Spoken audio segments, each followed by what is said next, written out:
bass guitar can trace its roots back to the double bass, also called an upright bass or string bass. The bass guitar and double bass are tuned the same and play roughly the same role in an ensemble, but that's pretty much where the similarities end.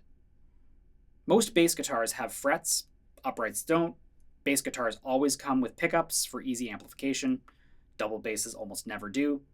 You can play an upright with a bow. You can't really play a bass guitar with a bow. I could go on. There were several electric bass-like instruments made throughout the early to mid-20th century. But it was not until Leo Fender released the Fender Precision Bass in the early 1950s that it started to be mass-produced and burst into the mainstream. Upright bass players started gravitating towards electric basses for a handful of reasons. The electric was smaller and lighter than an upright, making it much easier to transport and tour with.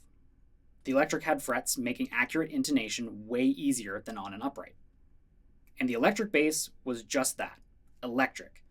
This means it could be easily amplified and was therefore able to keep up with electric guitars and loud drum kits, which were becoming increasingly popular.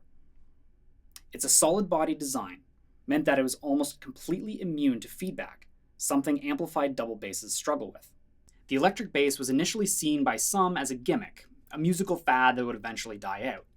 As you can probably tell, that was wrong in pretty much every way. The bass guitar began to skyrocket in popularity until it dominated and even helped invent entire genres of music. There is today an entire universe of bass guitar makers, models, and styles. But at its core, the instrument hasn't changed all that much from Leo Fender's original precision bass. Almost every bass guitar is just a slab of wood, a neck with frets, thick metal strings, and magnetic pickups to amplify those strings. However, the precision bass, or P-bass for short, is still incredibly popular, and vanishingly little about it has changed since the late 1950s. In fact, the P-bass is considered by many in the music industry as a necessary tool of the trade for professional electric bass players. Even though the electric bass began its life in a supportive role, it has very much come into its own as a solo instrument, as suitable for the spotlight as any guitar or piano.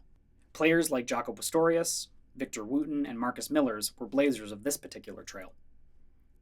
Even now, the limits of what a bass guitar is and can do is being pushed by the likes of Esperanza Spalding, Mono Neon, Divinity Rocks, Yannick Gwizdala, and many, many others.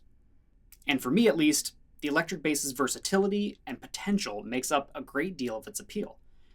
Whether in a supporting role or the main event, no matter the genre you are interested in, the bass guitar may very well be the perfect instrument for you.